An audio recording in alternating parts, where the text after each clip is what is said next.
ang mga kwento ng pag-ibig, kwento ng buhay at kwento ng pag-asa dito sa Barangay Love Stories. Love Stories. May mga sakripisyo na masarap sa kalooban, lalo na kung para yon sa mga taong mahal natin. Sila ang ating nagiging inspirasyon upang maging magaan ang pagdadala sa buhay. Ikaw kapuso, anong handa mong gawin para sa pamilya mo? Dear Papa Dudut, magandang araw po sa inyo dyan sa Pilipinas. Ako po si Jel, 31 years old at working dito sa Japan bilang isang maintenance technician. 5 taon na po akong OFW dito. At kahit ganon nakatagal ay nami-miss ko pa rin ang bansa natin. Palibas ay bibihira lang naman po akong umuwi dyan para magbakasyon kasi nagtitipid po ako at nag-iipon, Papa Dudut. Katulad ng ibang OFW ay may pamilya po akong sinusuportahan sa Pilipinas.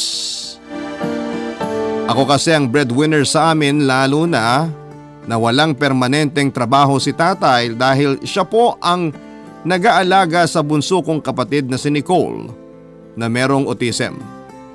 Mabuti na lamang at nababawasan ang pagka-homesick ko rito noong nadiskubre ko ang programa ninyo na Barangay Love Stories. Simula noon ay sinusubaybayan ko na po ang lahat ng mga istorya ninyo. Papa Dudut, wala po akong ibang hiling kundi ang magkaroon ng maayos na buhay sina tatay sa Pilipinas. Palibas ay malaki din ang sinasakripisyo niya sa amin noon ni nanay bago pa dumating ang bunso kong kapatid. Tubong kapastarlak po kami. Simple lang naman po ang pamilya namin pero hindi ko naranasan yung lumaking masaya dahil madalas na mag-away sina nanay at tatay. Pero si nanay po ang pasimuno kasi lagi siyang nagagalit sa amin ni tatay kahit na sa maliit na bagay lamang. Bukang bibig niya po na hindi raw niya gustong magkaroon ng pamilya. Nalabag sa loob niya na maging anak ako at asawa si tatay, Papa Dudut. At para sa isang 10 taong gulang na bata, napakasakit po noon, Papa Dudut.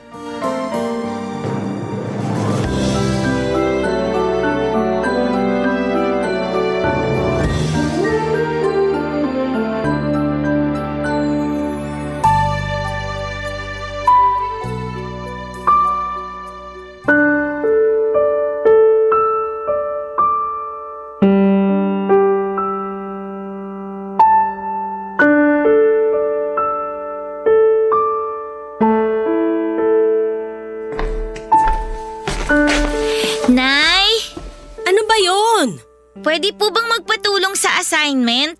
Ano? Hindi. Kita mo nagtatahi ako rito, istorbo ka dyan? Sige na po, hindi ko po kasi maintindihan tong nakasulat sa libro eh. Sino ba sa atin yung nag-aaral? Ako ba? Ako po. Oh, bakit di ka nakikinig sa instruction ng teacher mo? Tapos ako tatanungin mo? Nagpapatulong lang naman ang anak mo, Joanna.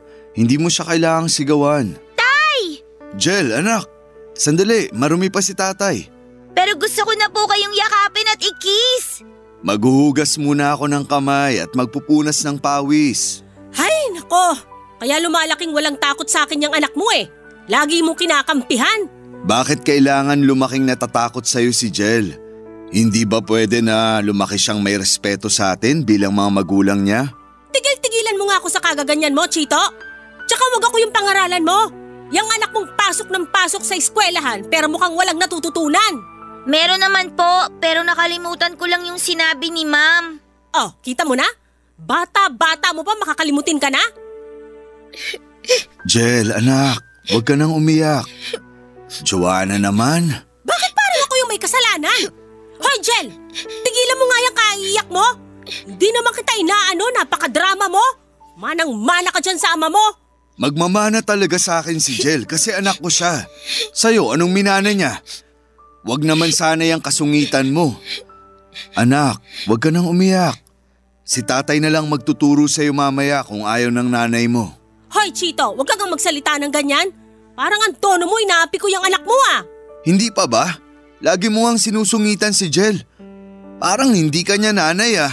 Ayoko naman talagang maging nanay ng batang yan. Joanna, ano ba? Totoo naman sinasabi ko. Ayoko pang maging nanay, alam mo yan. Simula nang dumating sa buhay ko yung batang yan, maraming pangarap ko yung nasakripisyo. Siya yung malas sa buhay ko. Hindi malas si Jel. Kaya tigilan mo ang pagsasalita ng hindi maganda sa anak natin. Ikaw lang naman ang may gusto sa batang yan. Kasi kung tatanungin mo ko, ayoko pa rin sa kanya. Alam mo kung tutuusin, kasalanan niyo talagang dalawa kung bakit hindi ko natupad yung mga pangarap ko noon eh. Sana kung hindi mo ako binuntis, nakapagtapos ako ng pag-aaral, nakapagtrabaho ako at kumita ng pera. Baka nga wala na ako rito sa Pilipinas kung di kita naging asawa eh. Pareho nating ginusto yung nangyari. Kaya wag mo nga sa akin isisi ang lahat. Sana talaga pinalaglag ko na lang yung anak mo. Ikaw lang naman may gusto sa kanya. Tumahimik ka na. Hindi ka ba nahihiya kay Jel? Hindi! Wala akong pakialam kung malaman pa niya para alam niya kung bakit ayoko sa kanya. Ay nako, makatulog na nga.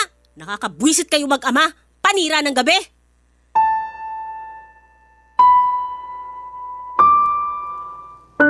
Magkokolehiyo pa lamang noon si nanay nang mabuntis siya ni Tatay Papadudut.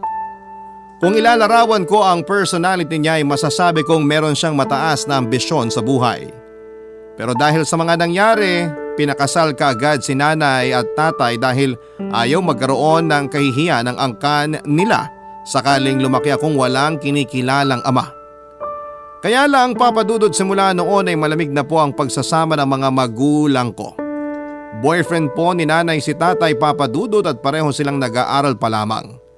Kaya lang dahil sa nangyari ay hindi na sila nakapagtapos. Kasi nagtrabaho na si tatay at si nanay naman ay naging maselan ang pagbubuntis sa akin. Meron pong maliit na barong-barong na ginawa si tatay para tirhan namin. Pero hindi po yun kasing ganda ng mga bahay na sementado na pangarap ni nanay. Pero para sa akin ay sapat na yon dahil hindi kami naiinitan o naaarawan. Lagi pong pinamumukha ni nanay sa akin na hindi niya ako gusto kahit naggaling ako sa sinapupunan niya. Marami na pong insidente na pinabayaan niya ako noong bata ako kaya madalas akong magkasugat, mapilayan, ubuhin at sipunin. Mitya rin yun ng pagtatalo nila ng tatay ko pero sa huli ay inuunawa pa rin niya si nanay. Gusto ko pong makisimpatya sa pinagdadaanan ng nanay ko pero mali namang isisi niya sa amin ni tatay yung mga bagay na nangyari na. Hindi nga nagtagal ay nagkaroon po ako ng kapatid si Nicole pero may autism po siya bagay na mas nakadagdag sa alalahanin ng aming mga magulang.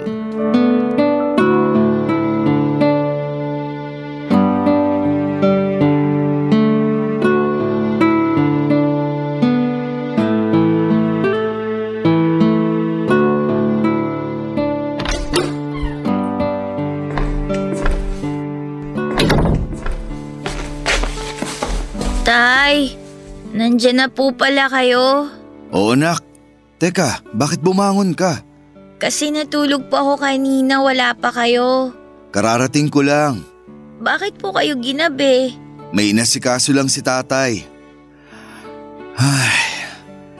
Jel, anak, may sasabihin ako sa'yo.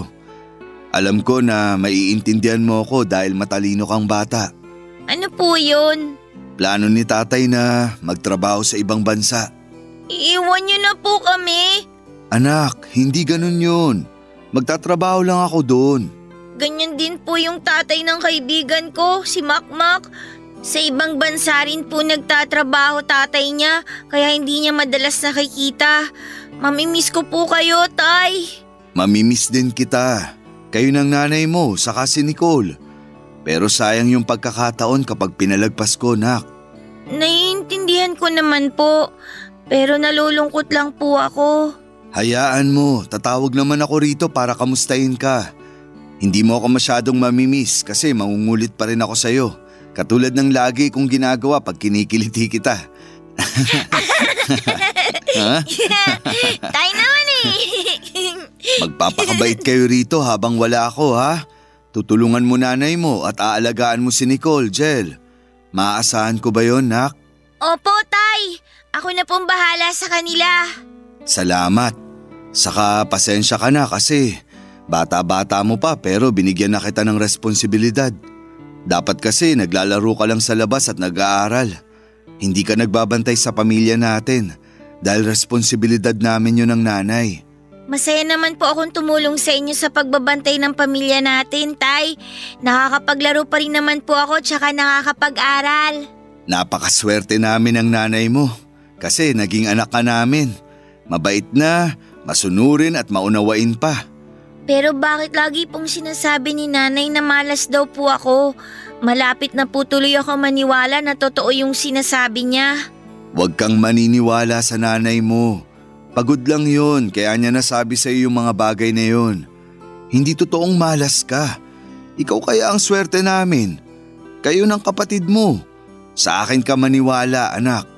Opo, Tay. Naniniwala po ako sa inyo. Ganyan nga. Basta lagi mong isipin na kahit malayo si tatay, kakampi mo pa rin ako. Alam ko naman po yun. Hindi ko lang po mapigilang matakot kay nanay kapag po nagagalit siya. Kakausapin ko si Joanna. Hindi naman tama na palagi siyang nagagalit sa'yo. Anak ka niya, nanay mo siya. Dapat minamahal ng mga magulang ang mga anak nila. Oh, bakit gising pa kayong magtatay? Anong oras na? Sinalubong lang ako ng anak natin. Nagulat nga rin ako kasi gising pa siya. Kahit kailan pasikat ka talaga, Jel. Joanna, wag mo naman sabihin yan sa anak natin. Anong wag sabihin? Maaga pa yan bukas sa klase nila. Tapos ang hirap-hirap na namang gisingin. Pag ikaw talaga nagpasaway bukas, makakatikim ka uli ng kurot para magising ka. Tay, si nanay oh. Hindi ka makukurot ng nanay mo. Pero matulog ka na, anak. Sige po, Tay. Good night na po. Good night din. Joanna naman, hindi mo kailangan pagsalitaan ng ganun si Jel. Natatakot tuloy sa'yo. Saka anong kukurutin na naman? Ikaw pala yung may kagagawa ng pasanong bata sa tagiliran? Ano kung ako? Ipapademanda mo ako? Hindi natin kailangan umabot sa ganun. Kaya nga sinasabi ko na wag mo nang saktan si Jel. Anak natin yun. Ikaw na may sabi, anak natin. Saka kung makapagsalita ka, akala mo grabe ginawa ko dyan sa anak mo? Hoy, kurot lang yon. Nakakapikon kasi siya. Ilang beses ko nang ginising, ayaw pang bumangon. Ayun, napapala ng mga batang pasaway.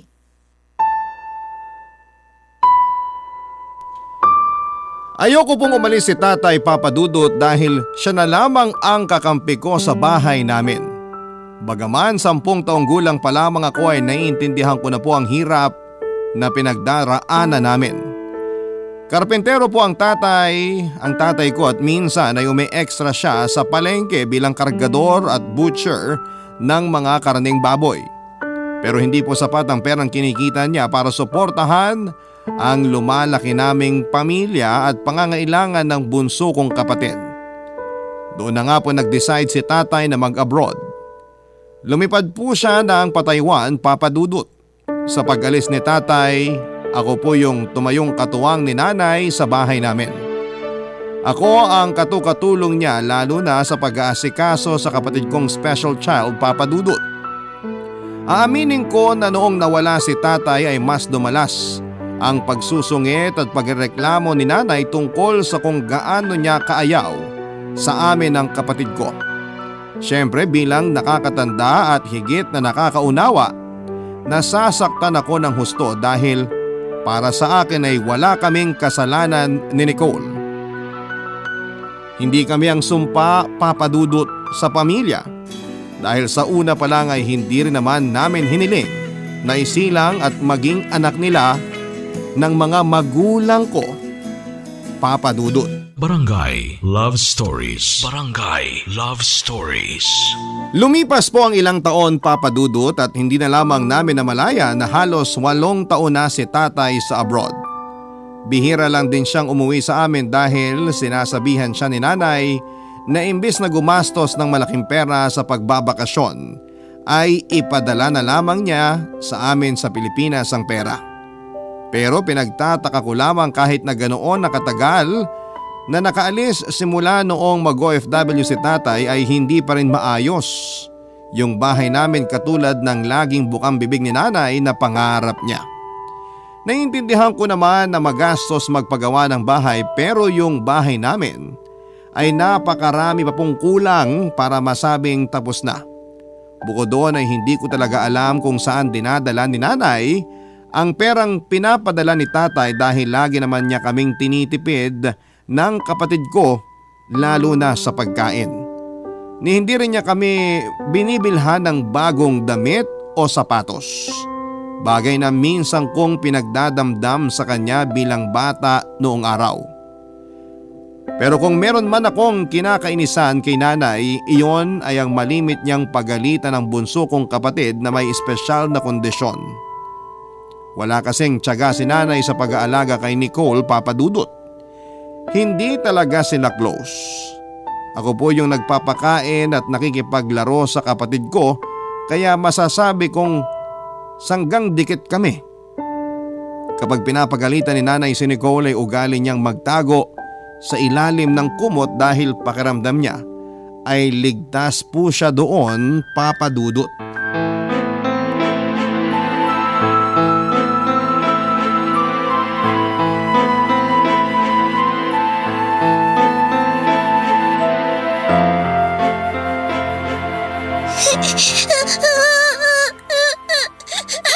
Tumahimik ka nga! Nakakabingi ang iyak mo!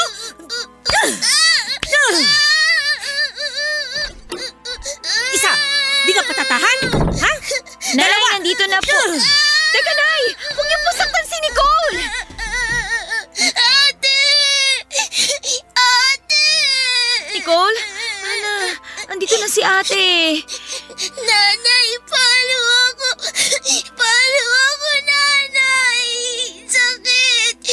Sakit! Nay, bakit niyo naman pinalo si Nicole? Tinatanong mo pa talaga? Napakapasaway niyang kapatid mo, Jel! Ano po bang kasalanan sa inyo ng kapatid ko? Maingay! Parang sanggol na sigaw ng sigaw tapos gusto laging pinupukpok sa sahig yung mga laruan niya. Nakakarindi! Nakakabingi! Kitang nanonood ako ng TV eh. Pero hindi pa rin tama yun, Nay. Alam niyo namang special child si Nicole, di ba? Sana naman inintindi niyo. Kayo yung normal tapos kung umasta kayo parang kayo pa yung may kondisyon sa isip eh. Anong sinabi mo? Ay, sorry po, Nay. Kapal naman ang mukha mong sabihan akong baliw! Nay, hindi ko naman po kayo sinabihang baliw. Sabi mo, parang ako yung may kondisyon sa isip. Eh di baliw, sintong-sinto at may sayad katulad niyang kapatid mo. Nicole! Bawiin niyo yung sinabi niyo, Nay. Hindi baliw ako ano man ang kapatid ko. Hindi ko babawiin ang mga sinabi ko kasi yun naman talaga ang totoo. Saka wag mo akong panlilisikan ng mga mata, Jel, ha? Tutusukin ko yan ng kutsilyo. Gawin niyo! Diyan naman kayo magaling eh. Hoy, bumalik ka nga rito, kinakausap pa kita. Ewan ko sa inyo, Nay. Bahala na kayo. Mas kailangan ako ng kapatid ko. Papa Dudut, mahal na mahal ko po si Nicole. Siya yung kapatid na matagal ko nang hinihiling sa Diyos na ipagkaloob niya sa pamamagitan ng mga magulang ko. Natatandaan ko pa nga noon na mahilig akong mag-drawing ng stick na bata sa papel tapos ay nilalagay ko yon sa tiyan ni nanay kapag tulog siya. Ini-imagine ko kasi na ipinagbubuntis na niya si Nicole kahit na hindi ko pa naman alam kung magiging babae o lalaki siya. Basta sa isip ko lang noon anuman na maging kasarian niya o itsura ay mamahalin ko siya dahil kapatid ko siya. Kaya lang kapag nahuhuli ako ni nanay na nilalagyan ng papel na may drawing yung tiyan niya ay nagagalit po siya sa akin. Tapos ay pinipilas niya yung papel sa harapan ko at isasabo yon sa may sahig. Sisigawan niya ako na linisin ko yung kalat hanggang umiyak ako, Papa Dudut. Pero hindi pa rin ako nawala ng pag-asa na balang araw ay magkakaroon ako ng kapatid. Malapit po kasi ako sa mga bata. Yung mga kapitbahay nga namin na mas bata sa akin ay kapatid na ang turing ko. Lagi ko rin bukang bibig sa tatay ko na sana'y magkaroon pa sila ng anak ni nanay. Nangako ako na ako yung mag-aalaga sa magiging kapatid ko basta magkaroon lamang ako kahit na isa. At nang dumating nga si Nicole ay laking pasasalamat ko sa buong may kapal nang pinanganak siya. At kahit malaking dagok ang pagkakaroon niya ng autism ay hindi ko siya itinuring na pabigat o sagabal sa pamilya namin tulad ng laging pinaparamdam sa kanya ni nanay. Hindi lang niya ako ate, Papa Dudut. Kakampi rin niya ako.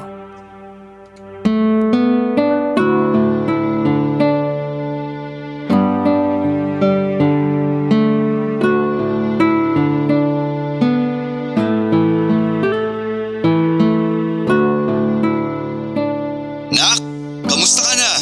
Ayos lang naman po ako, Tay. Yung pag-aaral mo, ayos lang ba? Wala ka pang boyfriend? Wala pa po. At ayos na ayos din po ang pag-aaral ko. Kayo po, kumusta po kayo dyan? Ganun pa rin. Malungkot kasi malayo ako sa inyo. Miss na miss ko na kayo ng kapatid mo at ng nanay nyo. Miss na miss na rin po namin kayo, Tay. Lagi nga po kayong tinatanong sa akin ni Nicole. Talaga? Anong tinatanong niya? Kung kailan daw po kayo uuwi. Kung kailan daw niya po kayo makakalaro. Mahilig po kasi kaming magbahay-bahayan ni Nicole eh. Ginagawa naming tolda yung kumot niya. Kunwari, bubungin ng bahay. Tapos naglalaro kami sa ilalim nun. Tuwang-tuwa po yung kapatid ko, Tay. Ang lakas nga po niyang tumawa tapos lagi po siyang pumapalakpak. Masaya akong marinig na magkasundo kayo ng kapatid mo. Salamat, Jel. Kasi inalagaan mo siya ng gusto habang malayo pa ako. Walang anuman po. Kapatid ko po si Nicole at mahal na mahal ko po siya. Kaya po inaalagaan ko po siya. Kaya lang nalulungkot po kasi ako dahil ayaw sa kanya ni nanay eh. Yun po bang tipong lagi siyang nagagalit kay Nicole kahit wala naman pong masyadong ginagawa yung kapatid ko? Ganun ba? Hanggang ngayon, hindi pa rin talaga nagbabago si Joanna. Mahal po ba kami ni nanay? Ha? Oo naman, Nak. Bakit mo naman natanong yan? Eh, hindi po kasi namin maramdaman yung pagmamahal na yun, Tay. Puro na lang po galit. Ate Jel, sino yan? Si Nicole ba yan? Ay, opo, Tay. Si Nicole po. Si Tatay, halika dali. Gusto mo ba siyang kausapin? Teka lang, ila-loudspeaker ko lang, ha? Sige, akin na. Hello, Tay? Hello, Nak? Tay!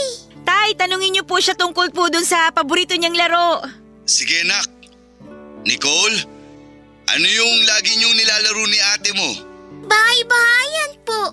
Tapos, nasa ilalim kami ng kumot kasi safe po doon. Hindi kami makikita ni nanay pag nagagalit siya. Doon po kami nagtatago, Tay. Ganun ba? Tay, kailan po kayo uwi? Sabi Ate Jel, lalaro tayo bahay-bahayan. Sasali daw kayo. Sinabi ko rin sa kanya na papasyal tayo sa mall pag uwi niyo po rito, Tay. Isang beses pa lang kasi nakakapunta sa mall si Nicole. Medyo challenging kasi siyang isama sa mga matataong lugar eh. Hirap talaga siyang makihalubilo sa mga tao, Tay. Hayaan niyo mga anak. Pag uwi ni tatay, marami tayong lugar na pupuntahan. Gusto mo ba yon, Nicole? Opo, Tay! Yay! Sige, Nicole, punta ka na muna sa kwarto. Sunod ako doon tapos maglalaro tayo. Kakausapin ko lang si tatay, ha? Sige, sige! Kakausapin ko si Joanna. Hindi ako makakapayag na patuloy niya kayong sinasaktan ni Nicole. Napakabata pa ng kapatid mo, Nak. Ilang beses niyo na rin pong kinausap si nanay, di ba? Pero hindi naman po nagbabago yung pakikitungo niya sa amin. Simula bata pa ako, ayaw niya talaga sa akin. Tapos dumating si Nicole at nang malaman nga natin yung kondisyon niya, lalo kaming tinuring na sumpa ni nanay sa pamilya natin. Ginagawa ko naman po lahat para maging malapit kami sa isa't isa. Ang kaso siya yung laging lumalayo. Hindi ko na po alam kung paano siya aamuin eh.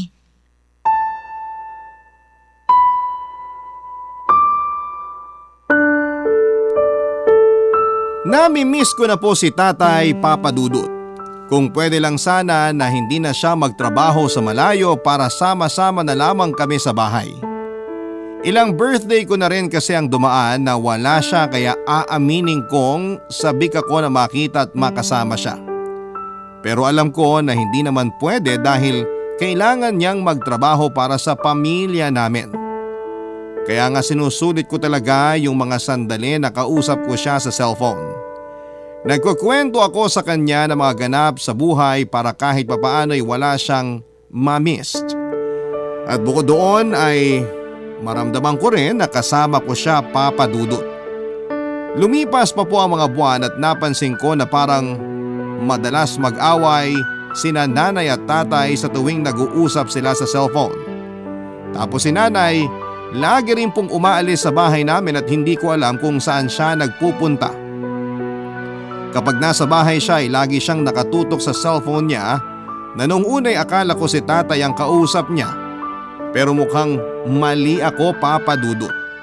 Dahil isang beses ay may narinig akong ibang pangalan ng lalaki sa tawag na sinagot ng nanay ko. Ibang lalaki ang madalas niyang kausap. Barangay Love Stories. Barangay Love Stories. Malakas po ang hinala ko na may ibang lalaki ang nanay ko. Pero in denial pa rin ako, Papa Dudut, ng mga panahong yon. Hindi ko kasi lubos maisip na magagawa niya yon samantalang nagpapakahirap si tatay sa pagtatrabaho sa abroad. Pero ayoko pong magbulag-bulagan lalo na noong parang hindi na tinago ni nanay na may kalantari siya. Isang araw, may lalaking dumalaw sa bahay namin. Pinakilala niyang kaibigan sa amin pero hindi na po ako komportable. Agad ko rin pong pinapasok sa kwarto namin si Nicole, Papa Dudut, dahil ayokong may masabi sa kanya ang bisita ni nanay.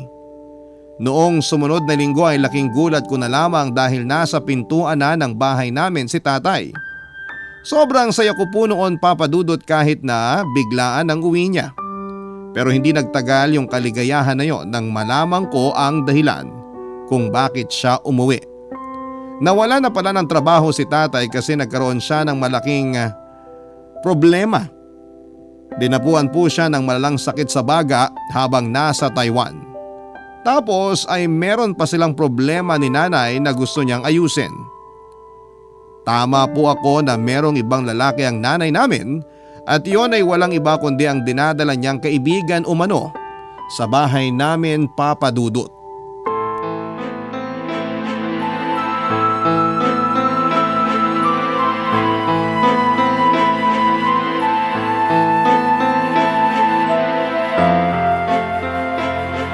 Pakiusap, Joanna. Huwag mo kaming iwanan ng mga anak mo. Huwag kang umalis. Huwag mo nga akong pigilan, Chito! Aalis ako kasi ayaw ko na kayong kasama. Saan ka pupunta? Dun sa lalaki mo? Wala ka na ron. Ano bang meron siya na wala sa amin? Kami ang pamilya mo. Marami siyang meron na wala sa pesteng pamilyang sinasabi mo. Saka wala siyang mga anak. Pareho kami ng gusto kasi ayaw namin sa mga bata. Anong sinabi niyo, Nay? Jel, Nicole, anong ginagawa niyo rito? Nagising po kami kasi narinig namin kayo nagtatalo eh. Oh, ayan. Ang hingi mo kasi, Chito. Ay, kailan ka talagang lalaki ka? Jel, patahimikin mo nga yung kapatid mo. Nicole, tahan ka na. Huwag ka na matakot. Nandito si ate. Joanna, pag-isipan mo nga yung gagawin mo. Gusto mo ba talaga kaming ipagpalit sa lalaking yun? Oo, at hindi na magbabago ang isip ko kahit pag-isipan ko pa ng 100 beses. Pero bakit, Nay? Bakit niyo ginagawa sa amin to? Kasi nga, ayoko na sa inyo. Matagal ko na talagang ayaw sa pamilyang to. Yang tatay mo lang naman na may gusto pero tinanong niyo ba ako kung gusto ko? Hindi na namin kailangan tanungin kasi halata naman sa trato ninyo sa amin. Ayun naman pala eh. Mabuti na halata mo. Hindi ko na kailangan magpaliwanag pa ng paulit-ulit. Ay, o siya, alis na ako. Bahala na kayo dyan. Joanna, sandali! Ingay-ingay talaga ng batang yan, ba? Hoy, Nicole! Tumigil ka nga dyan, peste ka! Nay naman, bakit niyo pinalo si Nicole? Napakaingay eh! Kayo ba hindi naririndi sa iyak niyan? Kasi kung hindi, pues, ako, tulig na tenga ko sa batang yan. Kaya nga ayoko na talagang tumira sa bahay na to kasama kayo kasi konti na lang, masisiraan na ako ng ulo. Kung gusto niyong umalis, edi umalis kayo! Hindi niyo na po kailangan saktan ang kapatid ko! Sumusobra na kayo, Nay! Napakasama ninyo! Ako pa talagang masama? Ako pa talagang sumusobra? Naririnig mo ba yung mga sinasabi mo sa akin, Jel? Nanay mo pa rin ako! Nanay nga namin kayo! Pero nagpakananay ba kayo sa amin? Hindi naman, di ba? Trauma lang ang ibinigay niyo sa amin ni Nicole. Kaya wala kayong karapatang sabihin na nanay namin kayo. Kasi, yung mga kilala kong nanay, mahal yung mga anak nila. Hindi nila sinasaktan at mas lalong hindi nila iniiwan. Umalis pa rin po si Nanay Papa Dudut. Ewan ko pero hindi ko lubos maisip kung paano niya kami nagawang iwanan at abandonahin, Papa Dudut. Hindi ba siya nakonsensya at hindi ba siya nagdalawang isip na ipagpalit kami sa iba? Kasi kung hindi ay napakasama niyang ina. Labis po ang lungkot ni tatay nang sumama si nanay sa kabit niya at magkahalong pagkadismaya at galit naman ang naramdaman ko para sa sarili kong ina. Naisip ko tuloy na ganun ba niya talaga kami kaayaw makasama. Anak naman niya kami ni Nicole at galing kami sa tiyan niya. Dugot laman nila kami ni tatay pero paano niya naatim na iwanan kami? Ang masakit doon, Papa Dudut. Nadiskubre namin na tangay din ni nanay ang malaking pera na inipon niya mula sa mga pinapadala ni tatay. Kaya pala lagi niya kaming tinitipid. Kaya pala lagi niyang sinasabi noon na wala siyang pera kahit nagpadala si tatay. Yun naman pala ay tinatago niya yon para sa pansarili niyang kapakanan at pakinabang. Dahil nga po sa mga nangyari, nahirapan kaming makausad, Papa Dudut. Sunod-sunod na nagkasakit si tatay at si Nicole ng malalang trangkaso kaya napilitan po akong huminto sa pag-aaral para humanap ng mapagkakakitaan. Para sa akin ay mas mahalagang pamilya ko kesa sa pangarap ko. Kaya naman nagpursige ako sa pagtatrabaho at pinagtiyagaan ko ang maliit kong kita bilang assistant sa isang butika sa bayan namin. Mabuti na lamang dahil naagapan yung sakit ni tatay dahil sa perang kinita ko na pinangpa-check up namin at pinambili ng gamot. Gumaling din po si Nicole, Papa Dudut, kaya nabawasan yung malaking alalahanin ko sa dibdib. Isang araw, inalok ako ng kaibigan at dating kasamahan ko sa butika kung gusto ko raw mag-ibang bansa. Meron kasing programa yung ahensya na pinasukan niya para sa mga nagnanais magtrabaho sa Japan. Hindi na po ako nagdalawang isip at pumayag ako at agad po akong nagpaalam sa tatay ko, Papa Dudut.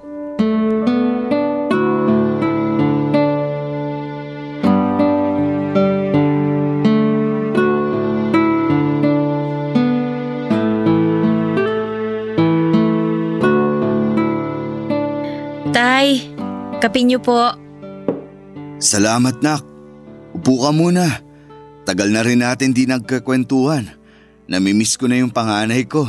Sige tay, tabihan ko po kayo. May sasabihin din po pala ako sa inyo, tay. Ano yun? Mamaya na po. Sabi niyo gusto niyo muna magkwentuhan tayo. Oo, pero nag-uusap na rin naman tayo eh. Kayo talaga, tay. Pero kumusta na po ba kayo? Wala na po bang masakit sa katawan ninyo? Ayos na ayos ako, nak. Sinusunod ko yung sinasabi mo na huwag magpapakapagod at kumain sa tamang oras. Pati si Nicole magaling na rin. Mabuti na yung pakiramdam. Malikot na nga eh. Masaya po ako na okay na kayo, tay. Kasi hindi ako mapalagay nung may sakit kayo pareho eh.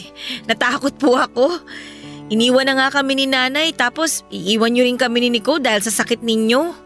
Minsan ko na kayong iniwan ni Nicole nung nagtrabaho ako sa ibang bansa. At kahit na umalis na ang nanay niyo at sumama siya sa ibang lalaki, hinding-hindi ko kayo iiwanang magkapatid, nak. Mahal na mahal ko kayo. Gusto kong bumawi sa mga panahon na malayo kayo sa akin. Tay, pwede ko na po bang simulang ikwento sa inyo yung sasabihin ko? Sige, ano yun? Plano ko po kasing magtrabaho sa Japan. Ha? Japan? Opo, inalok po kasi ako ng dati kong katrabaho sa butika na magtrabaho doon bilang technician. May training naman po kami bago umalis. Naisip ko po na baka makapasa ako, mabigyan ng chance po na makapag-abroad. Kaso anak… Gustong-gusto ko po talagang umalis, Tay, para po matulungan ko ang pamilya natin. Naiintindihan ko naman yun. Nalulungkot lang ako kasi magkakahiwa-hiwalay na naman tayo. Isipin nyo na lang, Tay, na magkakasama-sama ulit tayo pag nakaipon na ako ng malaki-laki. Sandali lang naman po yun. Marami pa kasi akong pangarap para sa atin, Tay. Gusto kong tapusin yung pagpapagawa nitong bahay natin, pag-aralin si Nicole sa special school. Gusto ko rin po magkaroon tayo ng pera sa bangko para pag nangailangan tayo, may makukuha tayo. Lahat po yun talaga para sa pamilya natin, Tay. Naiintindihan ko, anak. Pero isama mo rin sa mga pangarap mo ang sarili mo. Malaki-laki na rin sinakripisyo mo para sa pamilya natin. Una na dun yung kabataan mo, tapos yung pag-aaral mo. Masaya naman po ako habang nagsasakripisyo kasi para yun sa pamilya natin. Pakiramdam ko nga po hindi ako lugi eh. Kaya nga po talagang desidido akong umalis para matupad ko po yung pangarap natin, Tay. Kayo po ni Nicole ang inspirasyon ko. Mahal na mahal kita, Jel. Mag-iingat ka doon, ha? Ngayon pa lang nagpapasalamat na ako. Kasi mabuting anak ka. Sana patuloy kang pagpalain ng Diyos. Ibigay niya ang katuparan ng mga pangarap mo sa buhay na to. Natuloy po ang pag-alis ko papunta sa Japan, dala ang pag-asa na mabigyan ng maayos na buhay sina Tatay at Nicole sa Pilipinas. Lahat naman po yata ng mga OFW ay may pare-parehong sentimiento. Hindi po madali ang adjustment na ginawa ko rito, lalo noong mga unang taon ko, pero wala akong hindi kakayanin para sa 2 taong mahal na mahal ko, Papa Dudut. Kahit buhay ko ay handa kong ibigay para kina Tatay at kay Nicole. Kung tatanungin ninyo ako kung may balita pa ako sa nanay ko ay wala na po. Hindi na rin ako interesado sa kung anumang nangyari sa buhay niya. Pero aaminin ko na may mga gabi pa rin naaalala ko siya at kung paano niya kami walang pagdadalawang isip na iniwan at pinagpalit sa iba. Wala po kong hangad na masama sa nanay ko pero ayoko na po siyang makita pang muli. Hiling ko sana ay dumating na yung araw na maski alaala niya ay mawala na rin sa isipan ko dahil karamihan naman sa mga yon ay malungkot at masakit na alaala. Maraming salamat po sa inyo, Papa Dudut, sakaling mapili po ninyong basahin ang storya ng buhay ko. Sana po ay kinapulutan ito ng aral at inspirasyon ng mga kabarangay natin. God bless po sa inyong programa at istasyon. Buwabati po ako ng manigong bagong taon. Ang inyong kapuso at kabarangay forever, Jel. Nagustuhan ng iyong napakinggan? Ituloy yan via live stream sa www.gmanetwork.com/radio. 97.1 Forever!